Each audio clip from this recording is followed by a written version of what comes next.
I decided to leave the moonroof open because you always don't get to see that view. Like that stoplight that just went overhead. That's fun, right? That's fun. Might mess with the white balance a little bit, but oh well. We can live with it. Really all that's important, you see my face. Really all that's important is the words. And even then, that's sometimes questionable. So, I was in a pretty good mood this morning. I always start the morning in a pretty good mood, going in. And then 8:20 rolls around and the kids walk into the class, and, sometimes it stays the same and sometimes it declines a little bit.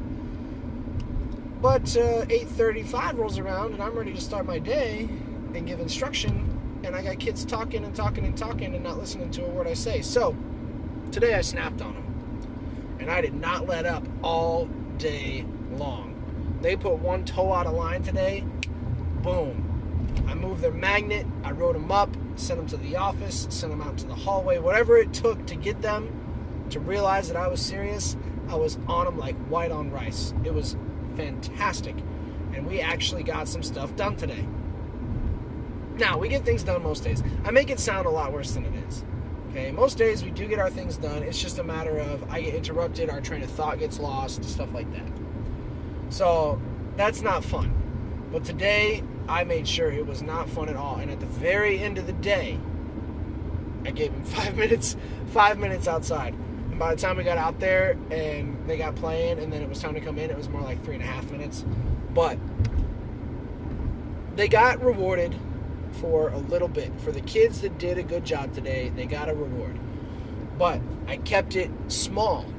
That's the key. Like, if you're going to deal out rewards, keep it small to start with and grow and grow. You go and let your biggest gun fire early on, you lost them. Because they're like, oh, I got nothing else I can work toward. But I gave them a little bit. That's how it works with working with kids. And remind you, I've never done any, aside from my schooling, my college career, I don't have much formal training in the way kids' minds works, but I've been working with kids for over 12 years. Okay? And in some cases a little bit longer. From the time I was 10, I'm 26 now. From the time I was 10, I was working with kids. Okay? Younger than me, kindergarten, first grade age. I was volunteering, giving my time, and actually working with them. It wasn't just babysitting and watching to make sure they didn't die. Okay? It was actively instructing and expecting results from them. By the time I turned 14, I got my first job at a day camp. And it was 3 days a week for 4 hours a day. And I was in charge of activity planning and such and such like that. And we had training every year. And it got more and more intense as the years went on because we were realizing, okay, our role here is important in these kids' lives. And we have an obligation to make sure that they have fun, but also that they learn something. And that was when I was 14, and I worked there until I was 22. Okay, so almost 10 years I worked there and gave my time to this facility and influenced these kids. And sometimes it was 200 kids a summer. And I worked my way up through the ranks. So I was a group, I was part of a group, and then I was a group leader, and then I was a coordinator, and then I worked my way up to assistant director. The program is dead now because the director sucks, but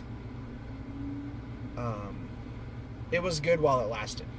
We'll say that.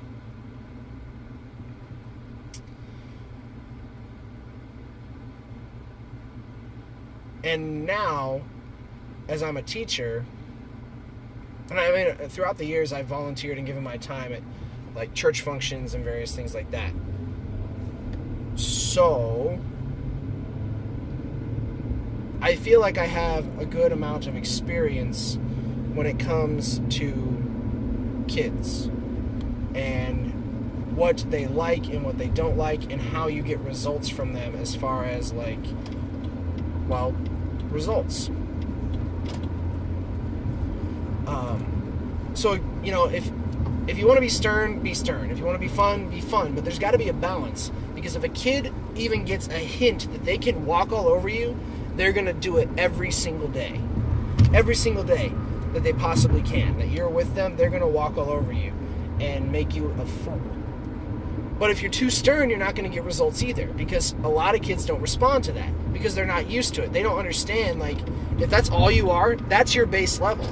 Then you can't go up from there. You can't get more strict and more stern if you come out guns blazing first thing ready to go.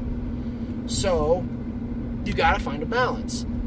Make sure to set clear expectations. Make sure they know what the rewards are that they can achieve. And then dole those out in small doses, working your way up to your biggest possible incentive or reward or whatever you want to call it. Like, that way they are trained to know, like, okay, if I get this, if I do this, I get this. If I do more, I get more. If I do less, I get less. And if I do nothing, I get nothing.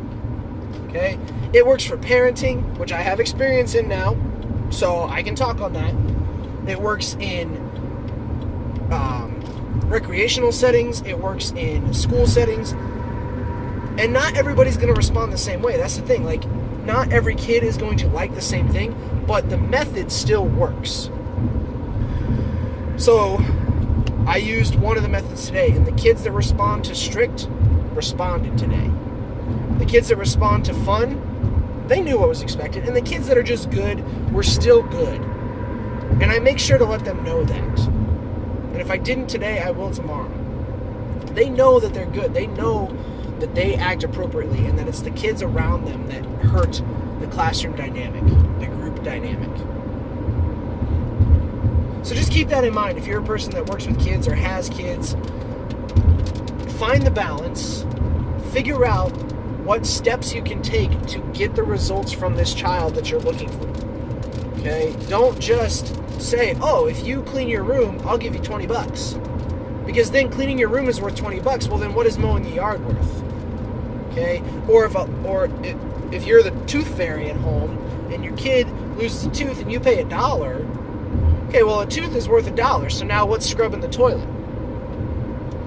Like, I got parents or kids that tell me their parents give them $20 for every A on their report card. I'm like, well, shoot, I'm going to give you 6 A's so that your parent has to deal out $120. Like, that, I mean, you got to keep them accountable, right? So, just figure out what is each thing worth to you as the adult, and then make that clear to the kid. Okay? If you do half of your chores, you get half of your allowance. If you do all your chores, you get all of your allowance. If you go above and beyond, then yeah, you can hang out with your friends on the weekend for maybe 20 minutes past your curfew. Whatever. It doesn't always have to be physical either. Like time or energy, or, those can be currency too. So, just make the expectations clear, set boundaries, set rules, and here comes the rain. So I'll see you in the morning.